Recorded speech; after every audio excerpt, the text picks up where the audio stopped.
बिस्मिल्लाहिर्रहमानिर्रहीम। शुरू अल्लाह के नाम से जो बड़ा मेहरबान और नहायत रहम करने वाला है। हज़रत काब बिन मालिक रज़ियल्लाहु तआला अन्हु ने अपना वाक़या बयान करते हुए फरमाया, जब वो ग़ज़वा तबूक में रसूलुल्लाह सल्लल्लाहु अलैहि वसल्लम से पीछे रह गए थे कि रसूलुल्लाह सल्लल्लाहु अलैहि वसल्लम सुबह के वक्त तशरीफ़ लाए और आप जब सफ़र से वापस आते थे तो सबसे पहले मस्जिद में आते और 2 रकातें पढ़ते, फिर लोगों से मिलने के लिए बैठ जाते। इस दिन जब आपने ये कुछ कर लिया तो जो लोग इस ग़ज़वे से पीछे रह गए थे आकर अपना अपना गुज़र पेश करने लगे और यकीन दिलाने के लिए कस्में खाने लगे।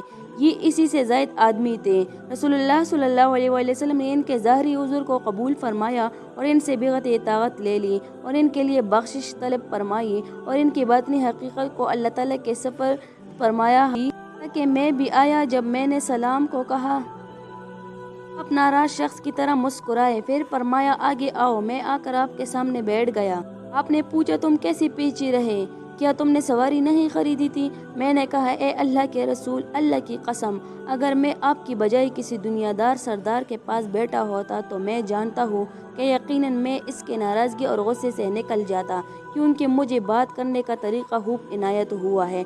लेकिन वल्लाह मुझे यकीन है कि आपको राज़ी करने के लिए अगर मैं आपसे झूठ कह दिया तो अल्लाह ताला आपको मुझसे नाराज़ कर देगा। अगर मैंने आपको सच सच कह दिया तो आप वाकई तौर पर मुझसे नाराज़ हो जाएगी, लेकिन मुझे उम्मीद है कि अल्लाह ताला माफ़ फरमा देगा। वल्लाह मैं कभी भी इस कदर साहिब इस्तिताअत और सहूलत नहीं हुआ जिस कदर अब था आपसे पीछे रहा। रसूलुल्लाह सल्लल्लाहु अलैहि वसल्लम ने फरमाया इसने सच कहा है। फिर मुझसे फरमाया तुम उठ जाओ हाथा कि तुम्हारे बारे में अल्लाह ताला कोई फैसला फरमाए। मैं उठ के चल आया। ये रिवायत मुख्तसर है। सुनन निसाई 732। हुरैरा रज़ियल्लाहु तआला अन्हु से मरवी है, रसूलुल्लाह सल्लल्लाहु अलैहि वसल्लम तहक़ीक़ फरिश्ते इस शख्स के लिए दुआएं करते रहते हैं जो इस जगह बैठा रहता है जिस जगह इसने नमाज पढ़ी। ए अल्लाह इसे माफ़ फरमा, ए अल्लाह इस पर रहम फरमा जब तक वो बेवुज़ू ना हो। सुनन निसाई 734। हज़रत सुहैल बिन सअद साग़िदी रज़ियल्लाहु तआला अन्हु ने कहा, मैंने रसूलुल्लाह सल्लल्लाहु अलैहि वसल्लम को फरमाते सुना, जो शख्स मस्जिद में बैठकर अगली नमाज का इंतज़ार करता है वो हुक्मन और सवाब के लिहाज से नमाजी ही में होता है। सुनन निसाई 735।